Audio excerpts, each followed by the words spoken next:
Shalom Bapak Ibu Saudara-saudariku yang terkasih dalam Kristus Yesus. Kita bertemu lagi dalam sapaan Tuhan hari ini, Rabu tanggal 16 September tahun 2020.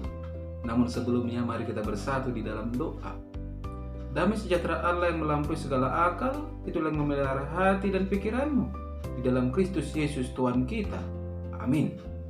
Saudaraku yang terkasih dalam Kristus Yesus, sapaan Tuhan buat kita hari ini terangkat dari kitab 1 Samuel pasal yang ke-26 ayat yang ke-24. Demikian firman-Nya.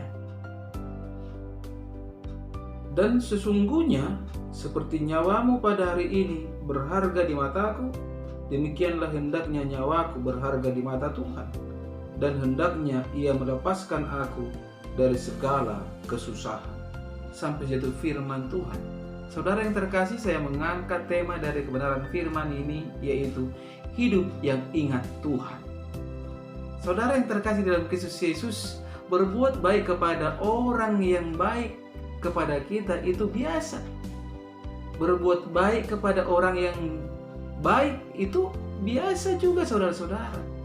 Mengasihi orang yang berbuat baik kepada kita itu juga hal yang biasa. Yang tidak biasa adalah ketika kita berbuat baik kepada orang yang berbuat jahat kepada kita. Semakin tidak biasa lagi, saudara-saudara, ketika kita sekalipun dihianati dan diperlakukan dengan tidak adil, tetap mau menunjukkan kasih Allah kepada orang itu. Saudara yang terkasih, Daud adalah teladan hidup yang melakukan hal yang tidak biasa tersebut. Berkali-kali Saul melakukan kejahatan kepada Daud, bahkan ingin membunuhnya. Meskipun demikian, tidak ada keinginan Daud untuk membalas perbuatan jahat tersebut.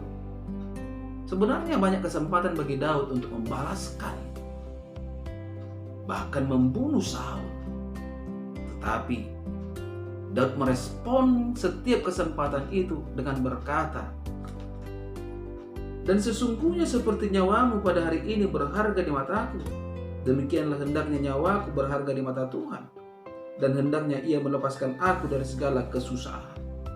Saudara yang terkasih, kata orang, kesempatan yang sama tidak pernah datang dua kali. Sebab itu, hanya orang bodoh yang membiarkan kesempatan berlalu begitu saja. Mungkin itulah pikiran orang ketika melihat Daud tidak menggunakan kesempatan yang terbuka di hadapan matanya untuk membunuh Saul.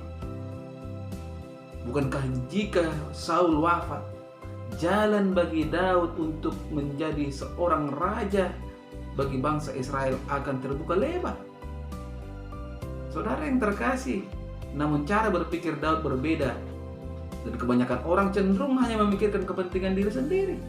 Tetapi Daud lebih mementingkan untuk menghormati Tuhan Allah dalam tindakannya, meskipun itu berarti melewatkan kesempatan yang ada di depan mata. Saul memang telah membuat hidupnya susah, tetapi ia telah diurapi Tuhan sebagai raja. Tuhan yang berhak mengangkat atau menurunkannya. Inilah pemikiran yang ada di dalam hidup Daud, saudara-saudara. Saat berhadapan dengan orang yang menyakiti hatinya, Daud tetap mengingat Tuhan. Luar biasa, saudara-saudara. Sikap ini membuktikan bahwa Daud memiliki kerohanian yang hidup. Kerohanian yang selalu bergantung dan berhubungan dengan Tuhan. Saat menghadapi jahatnya kehidupan, apa kerohanian kita menunjukkan sinyal kehidupan sehingga kita ingat akan Tuhan? Kerohanian yang hidup pasti ditandai dengan sikap hati yang mudah dinasehati dan tidak bebal. Ia akan melakukan introspeksi diri ketika mulai melakukan penyimpangan-penyimpangan dari kehendak Tuhan. Walaupun ketika mengalami kejahatan, ia akan membalasnya dengan kasih dan pengampunan. Saudara yang terkasih dalam Kristus Yesus, biarlah melalui kebenaran firman sapaan Tuhan kita hari ini, kita ditempa menjadi pribadi yang mempunyai kerohanian yang hidup. yang peduli akan kehendak Tuhan, bukan kehendak diri sendiri. Selalu hidup untuk mengasihi dan memberi kehidupan, bukan mematikan orang lain. Amin. Kita bersatu dalam doa. Terima kasih Bapa di surga untuk kebenaran dari firman-Mu yang telah berkumandang melalui media YouTube ini, yang mengajak kami Tuhan untuk mampu selalu hidup dalam Tuhan, untuk mampu menjadi Daud-Daud kecil yang selalu ingat akan Tuhan.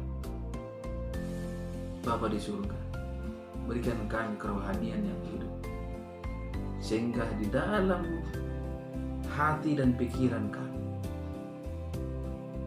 jauh dari sikap mematikan, membunuh, tetapi selalu memberi kehidupan, sebagaimana Tuhan yang telah memberi kehidupan buat kami. Bapa di surga, meteraikan kebenaran firman-Mu ini di dalam setiap pribadi yang mendengarkan. Hamba-Mu berdoa Tuhan untuk pribadi yang mendengarkan dimanapun berada. Ketika mereka sakit, mari Engkau sembuhkan. Ketika mereka lemah, mari Engkau kuatkan. Ketika mereka mendapatkan persoalan, mari Engkau berikan jalan keluar. Tuhan Yesus yang baik, penuh kasih, yang penuh rahmat, pada saat ini, pagi hari ini, hamba-Mu tetap berdoa untuk seorang ibu, yaitu Ina Opu Deborah, yang tetap di dalam keadaan sakit.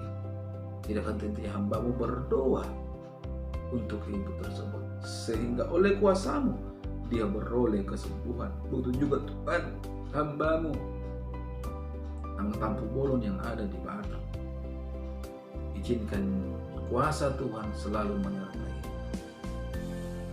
Biarlah melalui hikmat dan bijaksana, oleh penyertaan Tuhan, persoalan yang dia hadapi mampu dia jalani dengan kuasa Tuhan dan dengan sukacita. Izinkan Tuhan segala pergumulannya Engkau jawab dengan baik. Bapa di surga, hamba juga berdoa untuk Itoku yang ada di Medan, mari Engkau berikan kesembuhan. Setiap pendengar Tuhan, mari Engkau berkati. Di dalam nama Kristus Yesus, hamba-Mu berdoa dan mengucap syukur. Amin. Salam buat kita semua. Salam sehat.